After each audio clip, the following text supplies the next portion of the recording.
नमस्ते जय Kumar ji. Namaste.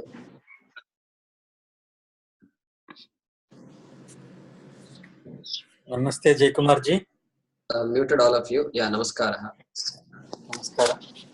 Stay muted.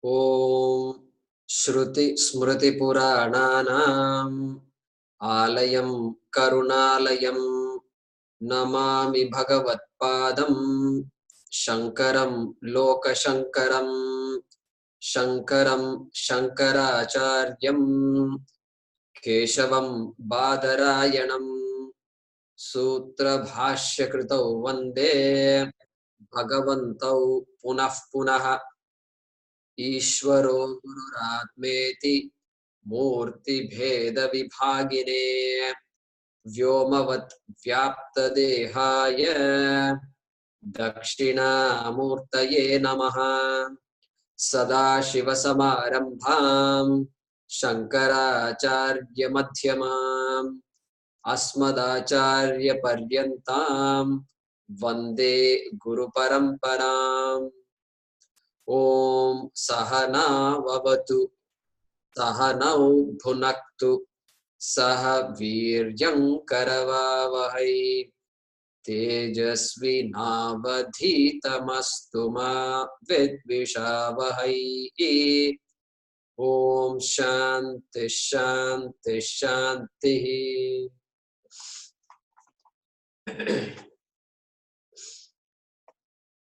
Yeah. Can you all hear me? Yeah. Good. Okay. Ashutosh, can you unmute yourself? Let's chant Gita Dhyana. Okay, yes. All of you can repeat after me. Om Parthaya Pratibodhitam Om Parthaya Pratibodhitam Bhagavata Bhagavata Narayanena Swayam Varayane Swayam Narayanena Swayam Narayane Swayam Vyasena Grathitam Vyase Nagraditam Purana Munina Purananinam Purana Purana Munina Munina Madhye Mahabharatam Madhye Mahabharatam Advaitamrita Varshinim Advaitana Varshini Advaitamrita Advaitamacha Varshinim Varshinim Bhagavatim Bhagavatim Ashtadasha Ashtadasha Adhyayinim Adhyavinim Ambatvam Ambatvam Anusandadhami Anusandadhami Bhagavad Gita Bhagavad Gita Avadveshinim. Avadveshinim.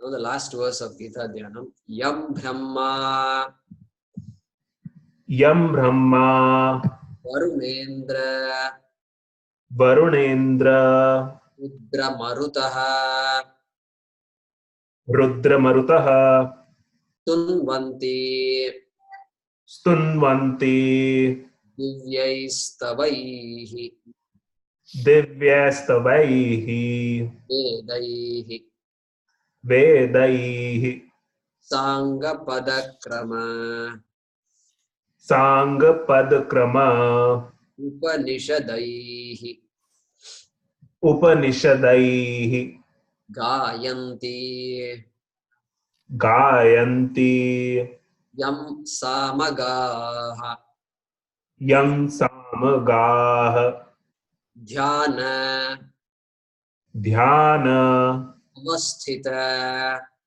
vasthita tadgatena tadgatena manasa manasa pashyanti pashyante yam yoginaha yam yoginaha yasyantam yasyantam na viduhu na viduhu suraganaha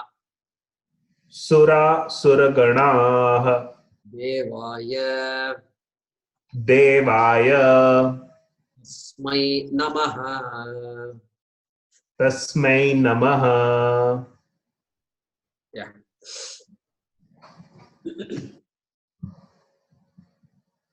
Yeah, stay unmuted, Ashutosh. Or somebody else, Krishna.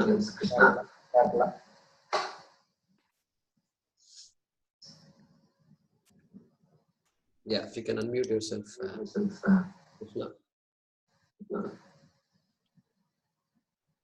So is that echo coming from you, Ashutosh? I don't know. I will not be able to tell. Okay. I can mute and you can check if it stops. Sure. Okay. Parvati Sri Kumari, can you unmute yourself?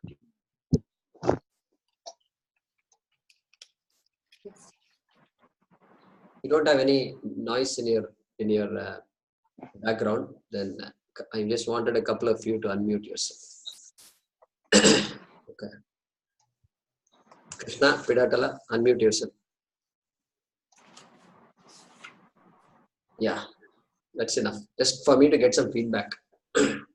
So I know that the voice is reaching you, you know. Okay. So all of you can hear me? Yes, good. Okay, good. Yes, good. So continuing from the last class, so we saw the definition of Bhagavan. So Aishwaryam, Viryam, Yashaha, Shriyaha, Shri, that is. And then Jnanam and Vairagyam. In complete measure, he or she, that kind of qualities is called Bhagavan. Then we saw, of course, the Pramanam. The Vedas is a Pramanam. And we saw Bhagavad Gita is a Pramanam.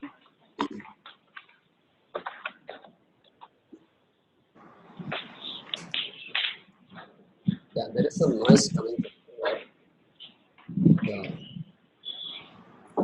If Dr. Pages, please mute yourself.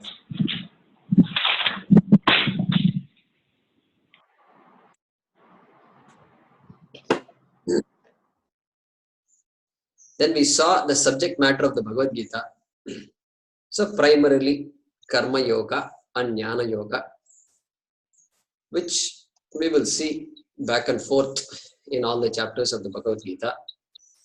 So Jnana Yoga, for somebody who wants to pursue this knowledge exclusively. So the beauty of our Shastram is that people say they can't, they are unable to study because of commitments, etc. But when the commitments are over, for the most part, then one is ready. And in order to facilitate that person's study, we have a wonderful ashrama called Sannyasa Ashrama. So nowhere else in the world you see it. Sannyasa Ashrama meant for such a person who is ready, all commitments are over. He or she is not running away from anything. No, not running away from family and all those issues are not there. Then for that person, Sannyasa Ashrama, perfect. But then what the person is pursuing can be put under the category of Jnana Yoga. And then what about the rest of us who are also interested and who are of course active in our lives? Then Sri Krishna talks about Karma Yoga. Means do what you do, but keep the vision in the back of your mind and do things with an attitude, with a proper attitude, which we will discuss. So Prasada Buddhi, what comes to you is not in your control. Therefore, Prasada, another wonderful word, which again has no translation into English. Prasada. Prasada Buddhi, it's called. Buddhi, that attitude which enables me to see everything I get. From morning to evening, I get. I open the faucet, water flows. Prasada. I open the faucet, water does not flow. What are you going to do about it? Prasada Buddhi. I take it as Prasada. Now I do something about it, no doubt. But Prasada Buddhi, very important. And Ishwararpana Buddhi is there.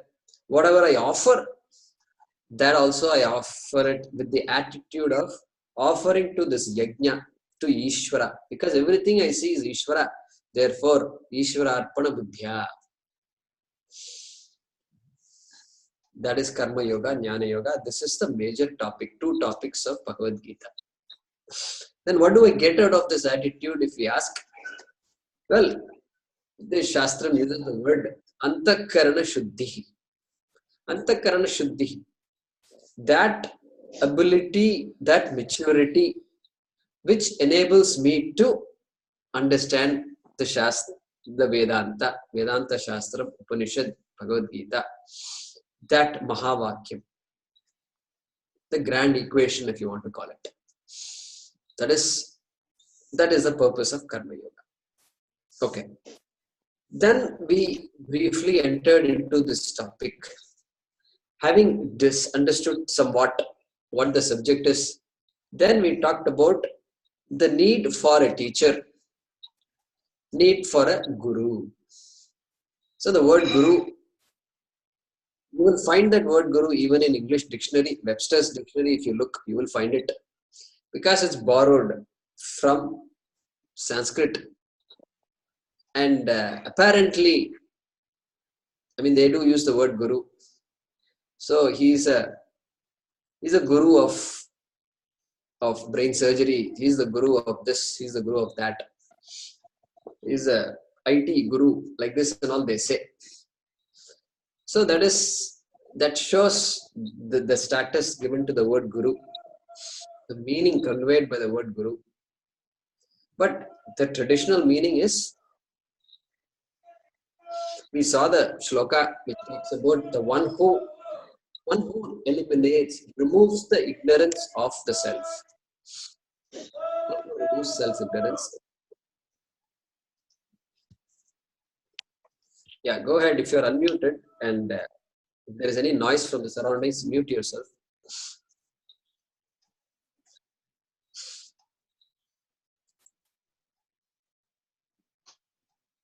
And another meaning of definition of the word guru is Mahavakya Upadesha Karta. Mahavakya Upadesha Karta. Mahavakyam means this grand equation between the Jiva and the Ishvara. The Jiva, me, the insignificant me, and the Almighty, they say Ishvara. There is an equation between the two. Essential identity is there. That the person who communicates that is a guru. This is the traditional definition.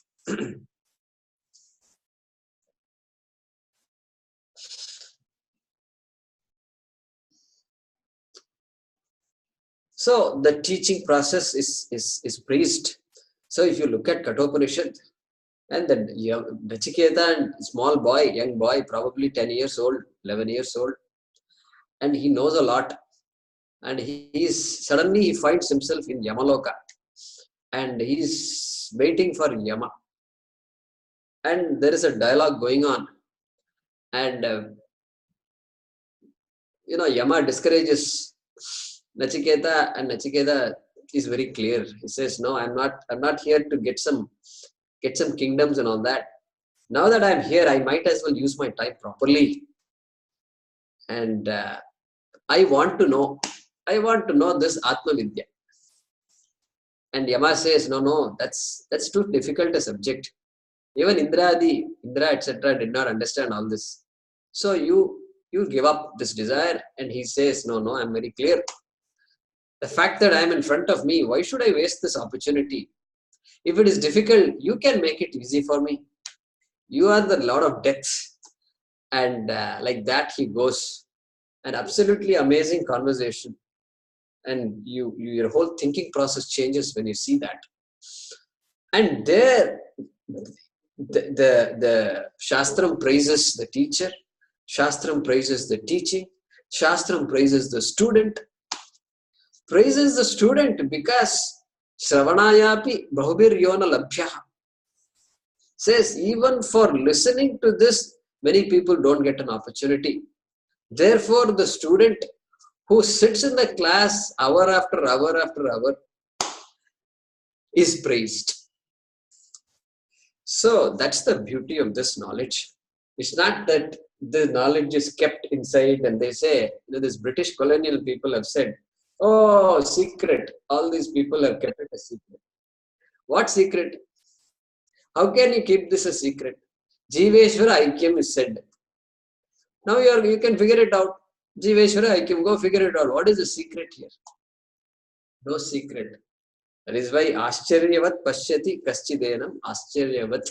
Like that, Krishna will say in the Bhagavad Gita itself that it's a wonder that a teacher and a student are coming together. But then a greater wonder is, even after listening to this, many people don't get it. Like that, Krishna is probably making fun of us, but not making fun. And so, being that, the subject is like that.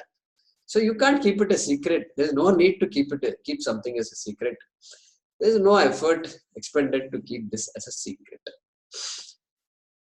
So, therefore, having said that, we approach this subject matter with a lot of sanctity.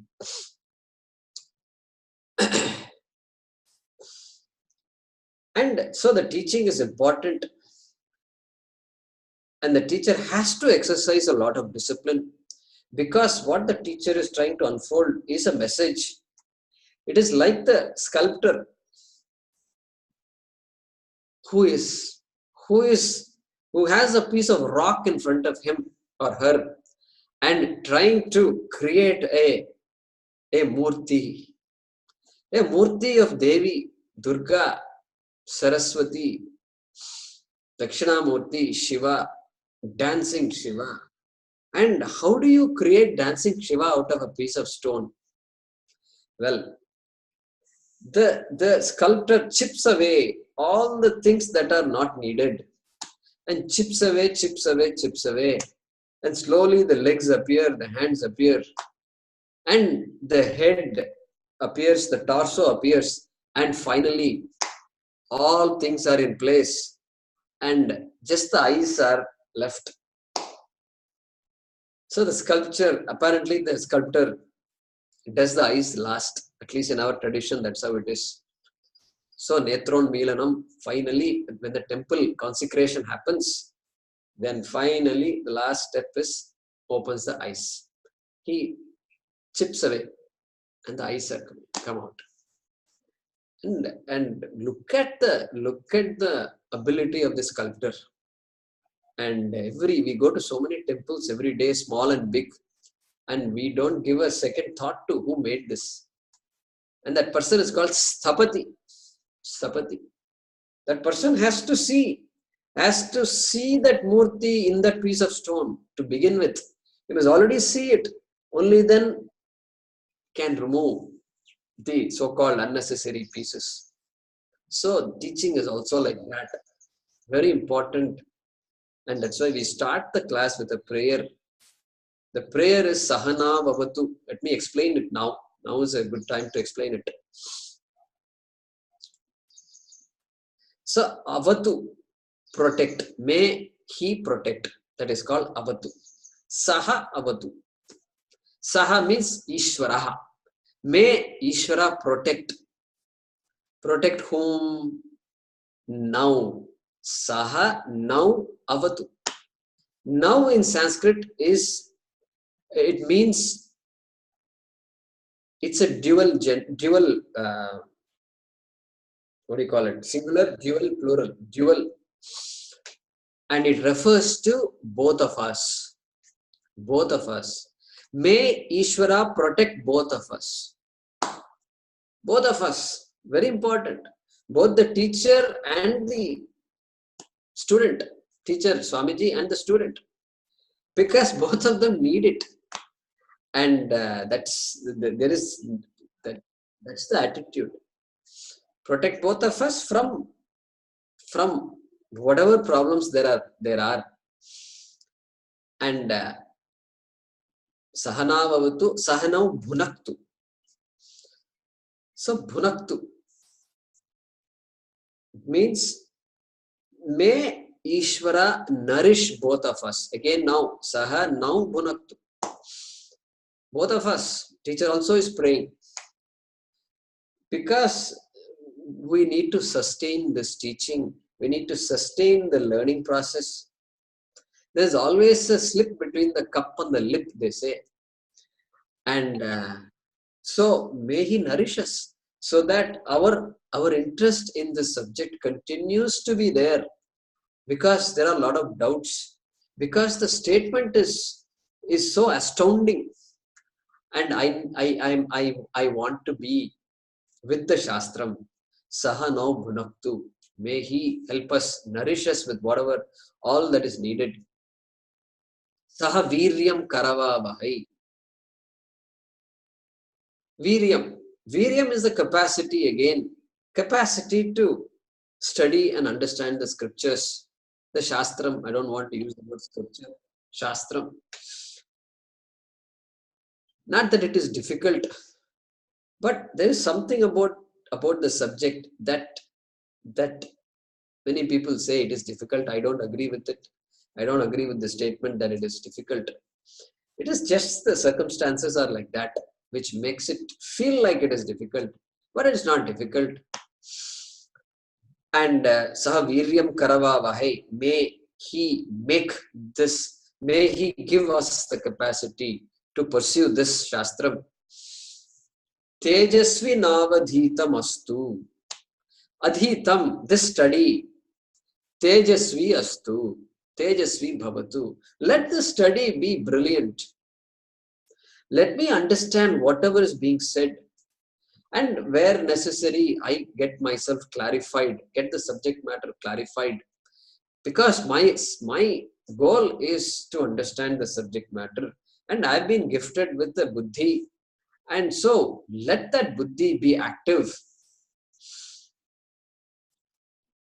And after all, the mind is meant to understand. And when there is a subject matter to be understood, and when I am there, why don't the two meet and let that flame of knowledge take place? So, Tejasvi Bhavatu Astu. Tejasvi Navadhitam Bhavatu Astu. Ma Vidvishavahai. Ma Vidvishavahai. Very brilliant statement. May we not argue unnecessarily with each other. May we not impute motives to each other. Very important. So we've been in school and college where we've seen some teachers, partial to certain students and always partial to him. Whatever he doesn't do the homework, nothing. But when I don't do the homework, I get slapped at. This kind of partiality just destroys the whole teaching process. Because the student who has decided the teacher is partial, the teacher is not fair, then that student cannot learn. Because there is this thing that comes in between. And oh, he's like this, he's like that. Who is he to tell me? Who is she to talk about all this? All these ideas. Let that not be there at all. Let the teacher be given the benefit of doubt. Let the teacher prove that he or she is wrong. Until such time, I will give the benefit of doubt. This is the idea here. Ma vidvishavahai. Very important. So those negative negativity, let there be no negativity between the speaker and the one who is hearing it. Very important. And that our Shastram has very clearly said. So that is the attitude that Guru and the student comes to the class with. That nobody is greater. How can anybody be greater in this? A fact is being communicated, and the job of a guru is to make the other person also a guru. That's how we look at it. So eventually, once the student learns and understands and becomes clear, the student becomes a teacher. Why not?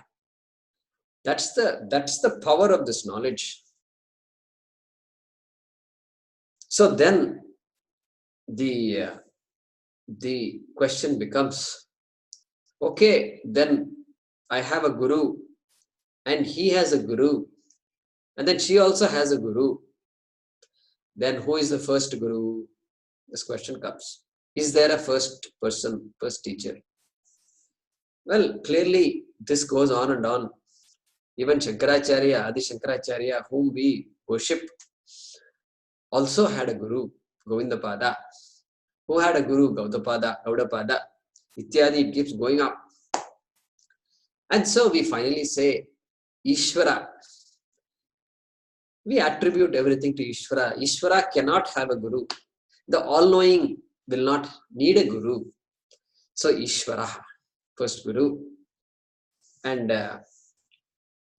so that is why in our chanting also we say, Sadashiva Samarambam Shankaracharya Madhyamam Asmadacharya Paryantam. So starting from Sadashiva, so we attribute that teaching, original teaching, to Shiva, Maheshwara. Sadashiva Samarambham, having started from Sadashiva. Shankaracharya Madhyamam, so giving an exalted status to Adi Shankaracharya, because of whom we are able to understand the scriptures today. If we say scriptures are difficult, then Shankaracharya steps in and says, this is what it means. He elaborates it. So Shankaracharya Madhyamam, then Asmad Acharya Paryantam, until my teacher. From Shiva all the way until my teacher. Vande Guru Paramparam. I salute, I do namaskara to this Guru Parampara, to this lineage of teachers. Because without a teacher, it is generally not possible to understand this because of the nature of the subject. Then of course, how come there are some people who got it without a guru, etc. Ramana Maharshi, all these questions can arise. And that is also fine. And Ramana Maharshi got it. And because of something, he was born again for us, for our benefit, for the benefit of humanity. And he already got it. And somebody else, maybe all they had to do is look at a book and says Tattvamasi and got it. Got it because the mind is ready. Mind is ready.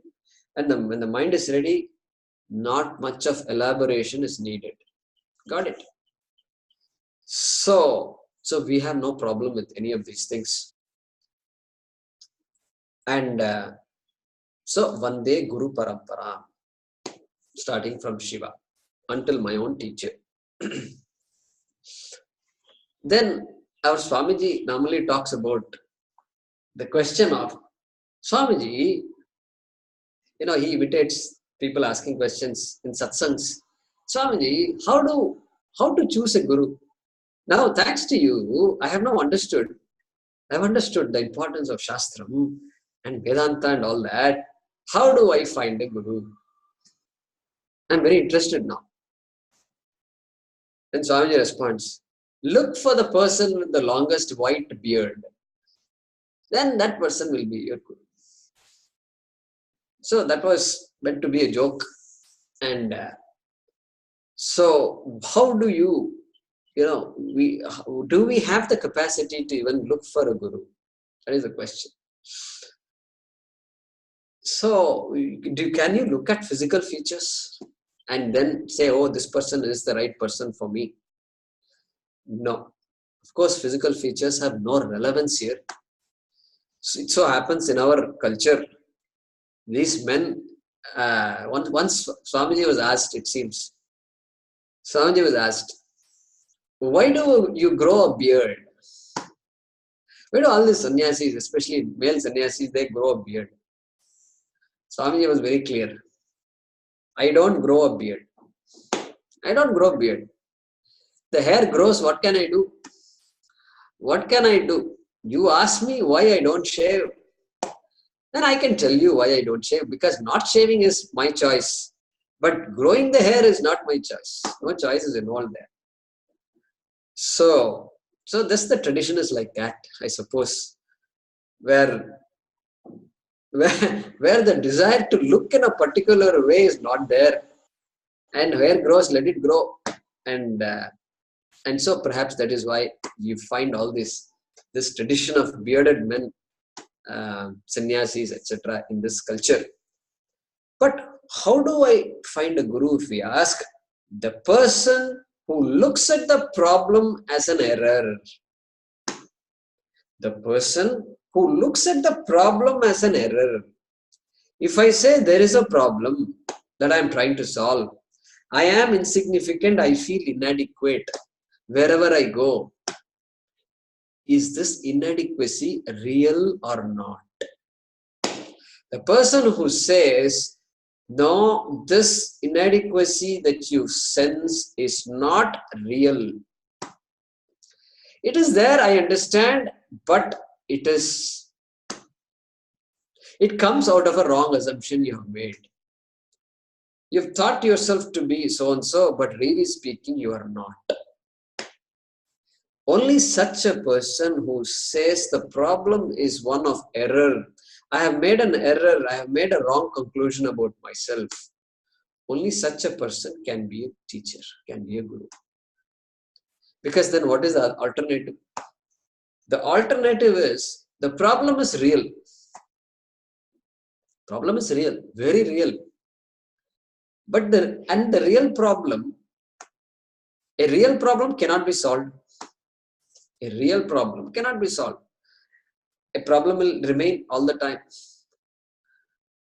And if the problem will remain all the time, the person has to say, you do A, B, C, and D, these things,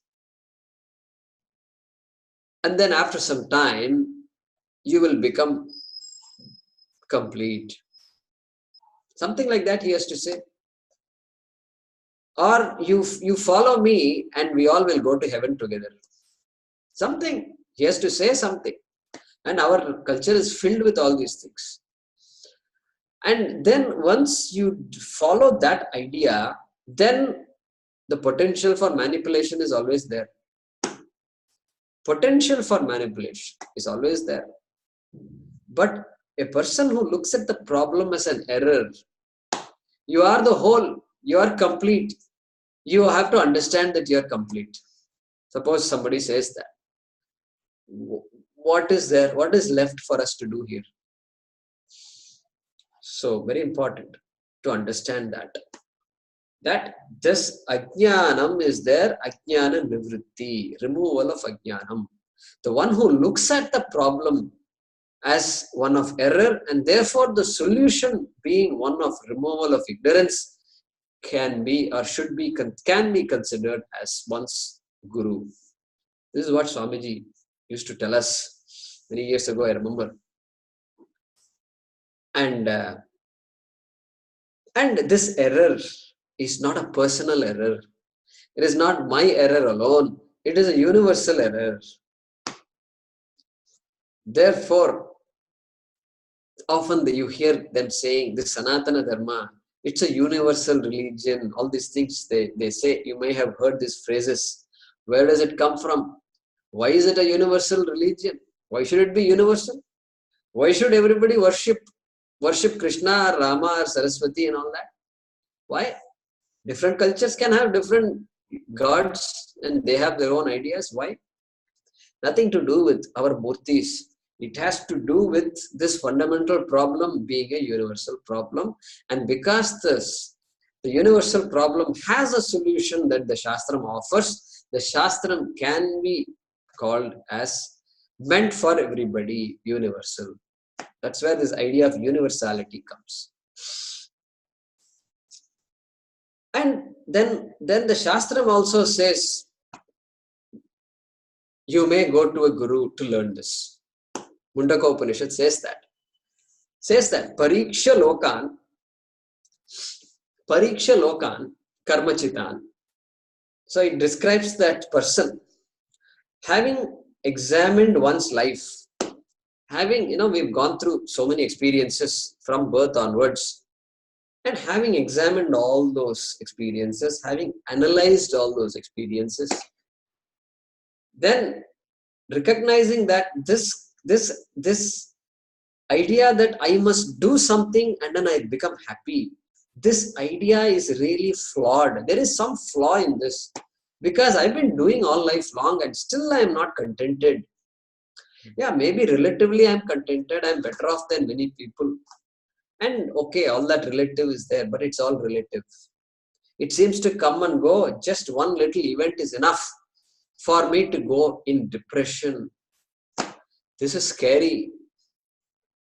And so, Pariksha Lokan, Mundaka Upanishad says that, Karmachitan. Karmachitan means our experiences. Nirvedamayat nasti akritaha kritena. That person gains the revelation that there is something limiting this particular lifestyle of simply doing something and I will become happy. There is some, even though experientially I have seen that, but there is some problem with it. This cannot give me the Purnatvam that I am seeking. So Nirveda Mayat, and the Upanishad says that person is called Brahmana. Look at that. Earlier we saw one definition of Brahmana given by Brihadaranyaka Upanishad. Now Mundaka Upanishad uses the same word, Brahmana. Who is that Brahmana? Not somebody who is wearing this thread, but the person who has analyzed one's life and come to this revelation that I need to know something more. Nasti akritaha kritena, Upanishad says. Hey, that I am, I exist, and that existence cannot be produced by any action. No action can produce infinite. The infinite cannot be produced by any action. That's very clear to me. And therefore, what I should do? Sa guru meva abhigachet. May that person approach a guru with the right attitude. And Sotrim Brahmanishtam, etc. It talks. What kind of a person? That person must be a Shrotriya. That person must be well versed in the scriptures, in the Shastram. And then must be a Brahmanishta. Brahmanishta, very strong word Shastram uses. The person who is clear about this vision. No doubts. Doubts are not there about the central vision. And that person who is clear, who is steadfast, who has unshakable knowledge. If I ask you, in the middle of the night, I wake you up and say 2 plus 3 is equal to what? What? 2 plus 3 is equal to what? What happened? Nothing happened. 2 plus 3 is equal to what? 2 plus 3 is 5. But what's the problem? Why are you asking me now? 2 plus 3 is 5. If I say, no, I need to look up my algebra book. I don't have the telephone number of my teacher, mathematics teacher. Let me get it. So these kind of things we don't say because we are clear about certain things in life. So like that, Brahmanishtaha. That is what the Mundaka Upanishad says. Go after that person. And But how do I know somebody is a Shrotriya, somebody is a Brahmanishta and all that? That is not, people don't come with a label on their head. And that is where this informed society is very important.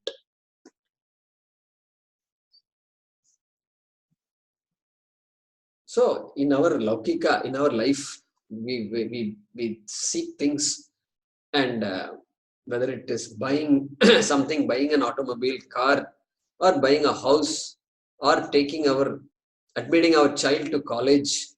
So these are all important things, going to college. And what you don't simply let my child decide where to go. Yeah, child will decide eventually, but even that person, how are you going to know what are the good colleges? What is the right college for me among all these good colleges? Everything requires so much. There is people we hear from third hand, second hand, then you have your own first hand experiences, then you do more research, and thanks to internet we can do more research. We can visit colleges, universities, and then finally make up our mind. So much is there. So those days, so much was also there. And even now, of course, when the villages were there, I remember our Kriparanda Warrior and all these people used to come and give lectures, stay in the village for one week, 2 weeks, 1 month, and they used to stay and go village to village. They used to go. So people were aware. People may be grahasthas, they may be leading a busy life. Life was not easy ever. And still they used to be aware. Mokshata tedi poda, they will say, the mother or father will tell the children, hey, you are getting lost in too many things. Your goal must be moksha. Like that they will say. But somehow, for some reason or the other, that system is kind of not available like it was before today. And so we still hear, even now we hear, so-and-so Swamiji, he speaks very well, and he has an ashram there, etc. We hear, and so it is there in the back of our mind. And we need to bring that culture into the home also. So some of you, I know you've been to ashrams, met with Swamijis, and listened to many Swamijis, and even invited some of them home, and things like that. So very important to do, very important. So because that culture has to be our culture. This is my culture. This knowledge belongs to me. This is Bharata Desha. Who but me can own up this? Who but me should take this up full time? Or at least I am responsible for this. So that's how the tradition used to grow. And so by being awareful, we can the right teacher will come to us. And they also say, when I see the student in me, I will see the teacher appear in front of me. Correct? First, I must see the student in me. Then only I can see the teacher. Until then, it's irrelevant. All these things are not relevant. So that is how it seems to work. And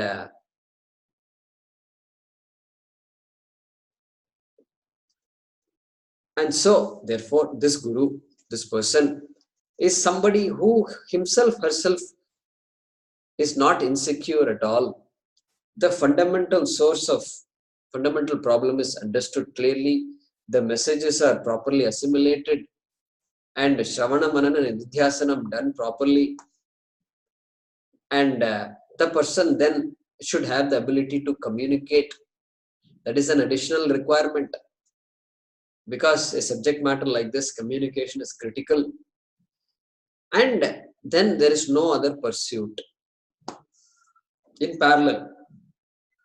So parallelly, agarbakti factory, and then incense factory, and then some Ayurveda medicines, this person is busy.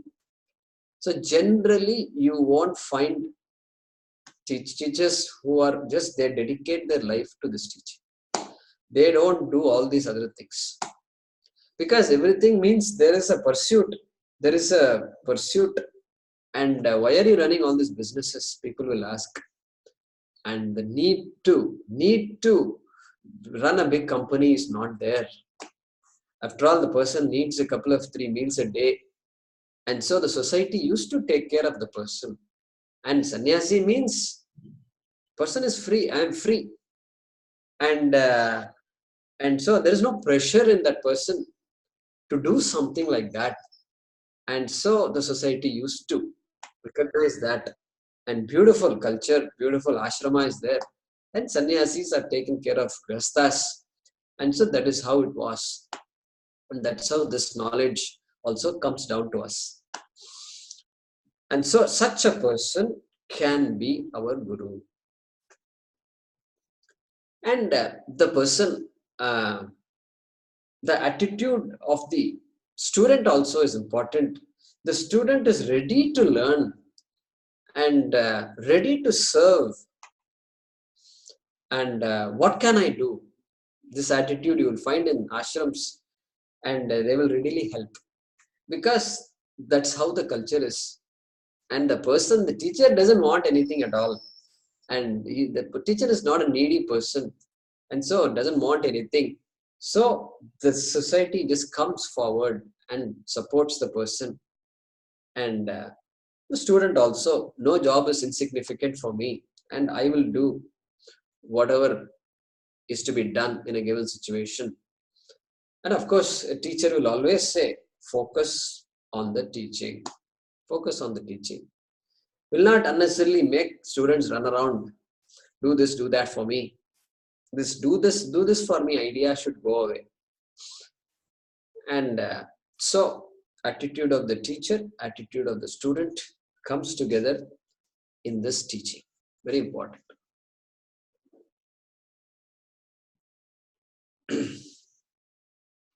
So, having said that, in the Bhagavad Gita also, Sri Krishna happens to or becomes the guru of Arjuna. If Krishna was there, he was always there to teach. Why did he not teach? Because Arjuna was a Kshatriya. He's doing his duty.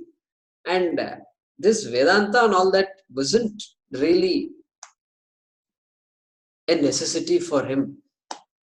And there comes a time when suddenly his insecurity gets exposed. This warrior, this Dhanurdharaha, Dhananjayaha, and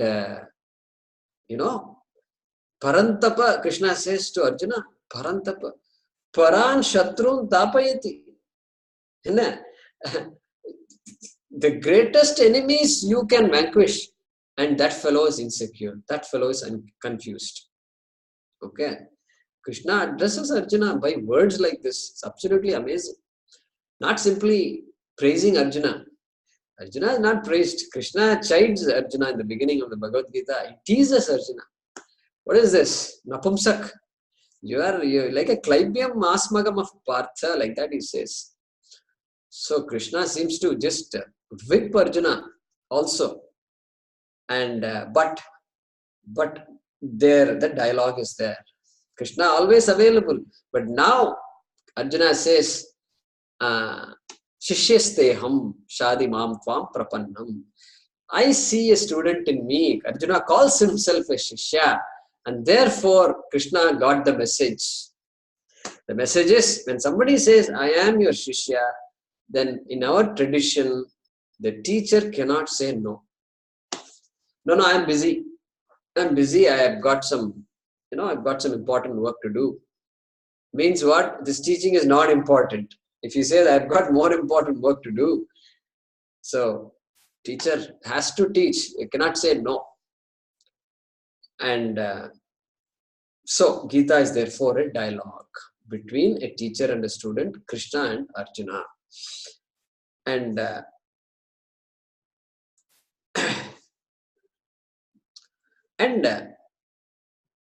so in all our Shastram, dialogue is always there. So Chandogya Upanishad, dialogue is there between Uddhalaka and Shvetaketu, father Uddhalaka and Shvetaketu. Shvetaketu has finished his education from a Veda Patashala. He is returning home when he was 16 or 18 or 20.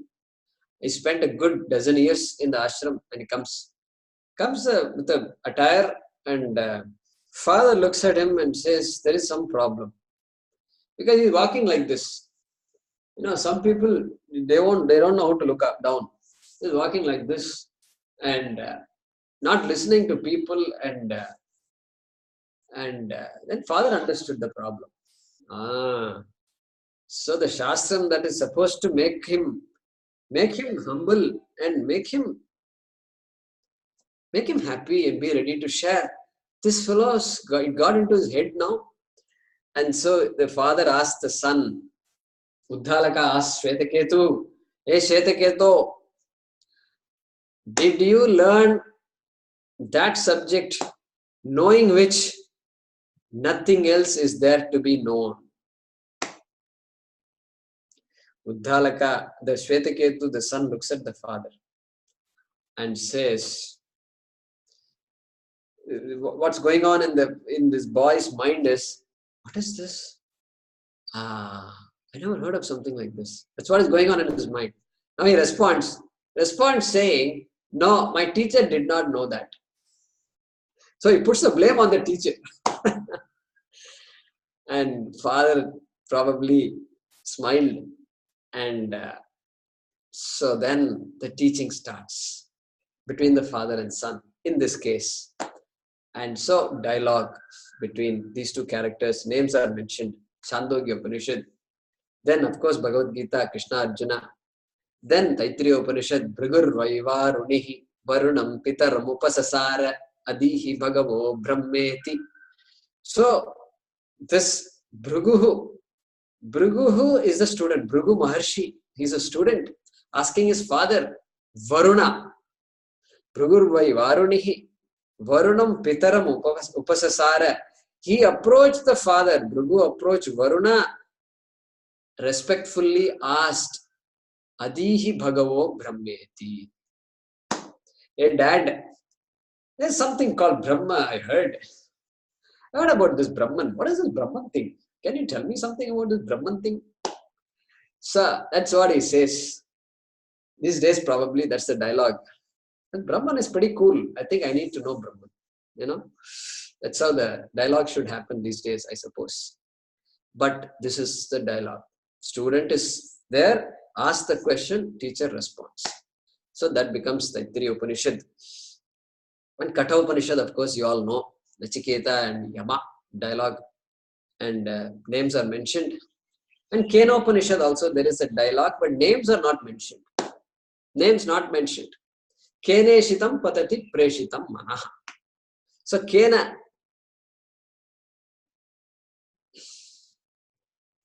Hey, what is there behind this mind that makes this mind think like this? Who is illumining my mind? Is there something that illumines my mind? This is the question being asked. Keneshitam padati preshitam manaha, etc. Who is there behind my words? Is there somebody behind my ears? Is there some power behind my ears? Like this, the student is asking. So again, dialogue. Beautiful. Dialogue because teaching. Preaching doesn't require a dialogue. So important. Teaching versus preaching. So we call our teachers, we call them teachers. They're all acharyas. Acharya is not a preacher. In fact, the word preacher is an insult to the word acharya. So our shastram is all dialogue. Because something is to be understood, it will be a dialogue. And doubts will be there. Arjuna, you will see him asking questions. And often the beginning of a chapter begins with Arjuna's question. And so then what kind of dialogues there are? So having seen that our shastram, Vedanta is unfolded through a dialogue, what kinds of interactions can be there between two people? So here we say there are 4 types of interactions. First is called Vadaha. Vadaha. So Vada is an interaction where there is a search for truth. Something is not known and something needs to be known, and any dialogue that involves that can be called as a vada. So a dialogue between a student and a student, friends, trying to unfold something, understand something, is called a student. Acharya padam adatte. Like that, there is a verse. Whatever we learn, padam adatte, acharyat padam adatte. From the teacher, I learn 1/4. Padam here means quarter. Acharyat padam adatte.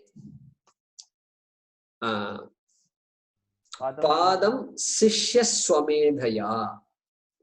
Swamedhaya, with one's own effort and thinking. And that student learns another 1/4. Padam shishya swamedhaya. Padam swa brahmacharibhya. So brahmachari here means student.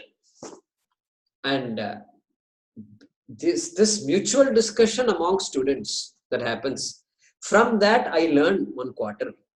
Padam swa brahmacharibhya. So we do that in school. When we were or college, we always do that. When we do our homework, we discuss. And when discussing, we understand. We express our doubts, and then somebody is always there who can help. And then suddenly, the words coming out of a friend suddenly can make it simpler sometimes. It's amazing. So, swats brahmacharibhya padam 1/4. Then kala kramena cha padam. Padam kala kramena cha. So another 1/4, in time I understand. Like that, this shloka says. And so there, this padam swa brahmacharibhya, this 1/4 I learn among my friends, my brothers, sisters, etc. That is called vada. That's called vada. Because there, the commitment is to know. And nobody is an expert or anything, but there is some clarifications being brought out. And that's called vada. Second type of interaction is called jalpa. Jalpaha. Jalpaha means two people committed to their own beliefs. Their own beliefs, completely committed and trying to discuss.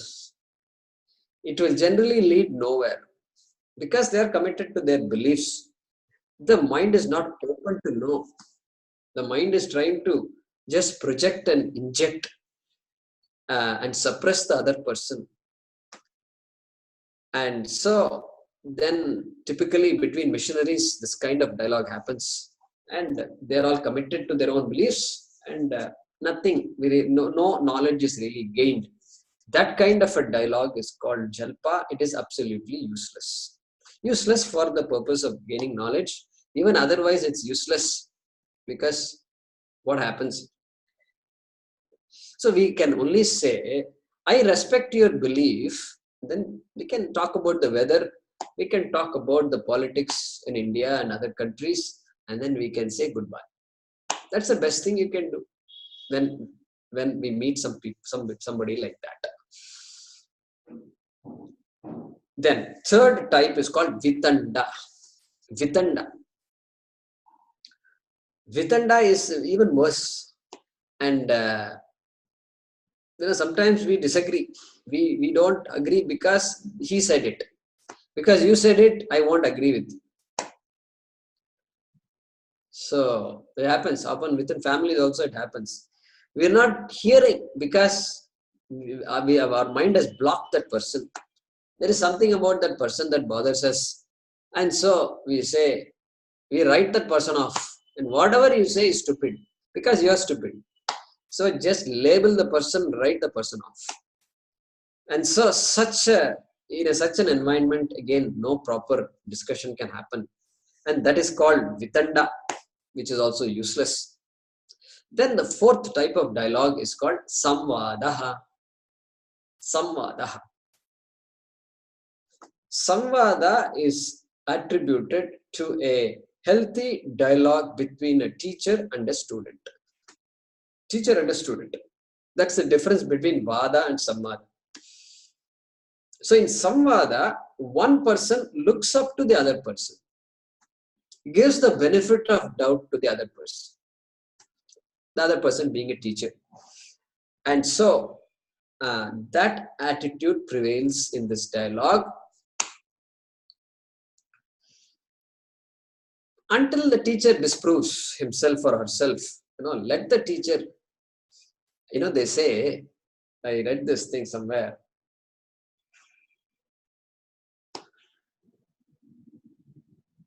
Be silent, be quiet.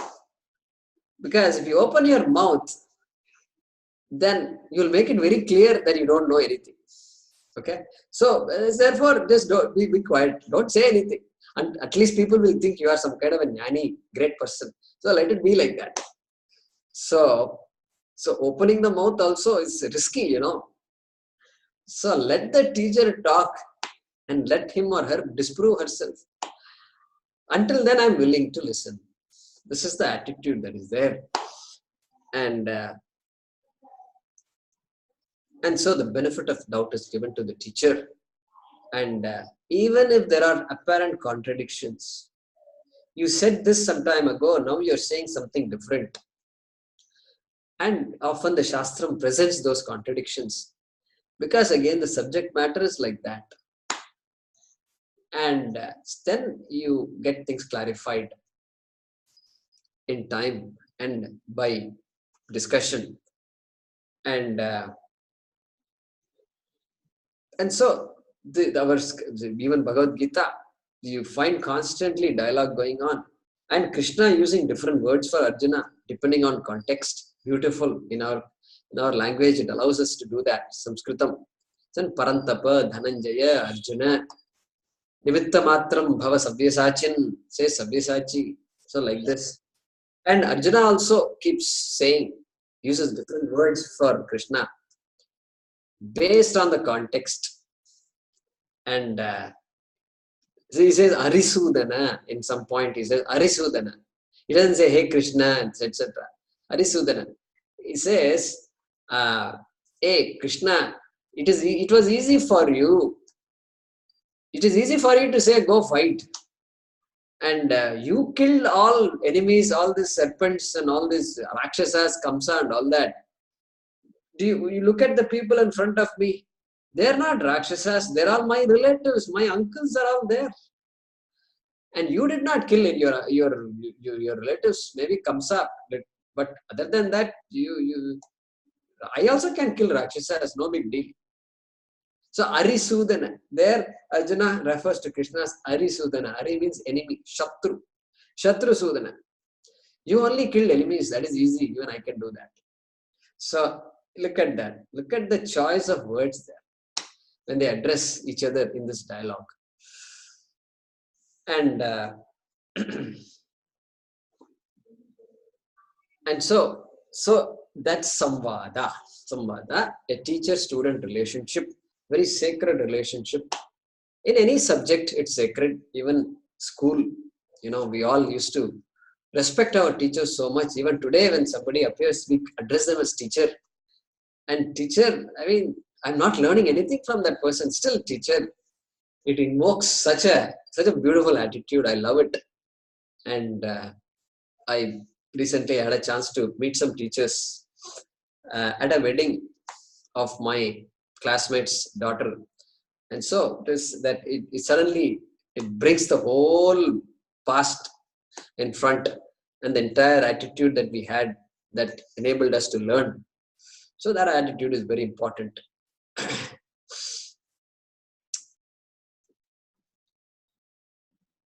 So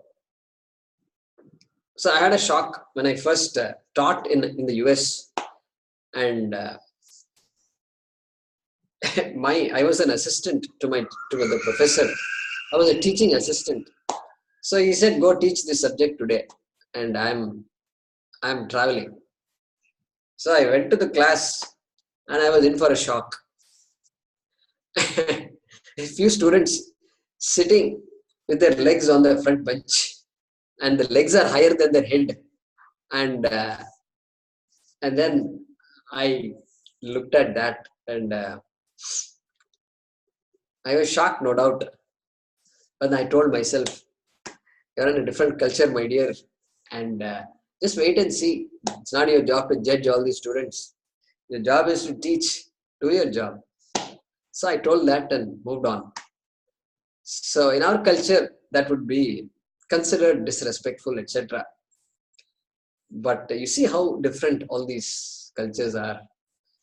And so respect is not to be construed as authority.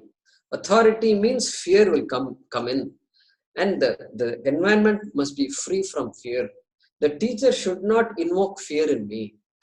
And because after all, we are trying to study a subject which is supposed to remove fear forever. And so where is the room for fear here? And so then in that relationship, so pariprashnena sevaya, like that Krishna will say later on. So by asking questions at the right time, then the student learns. What is that shloka? Tadvidhi pranipatena pariprashnena sevaya.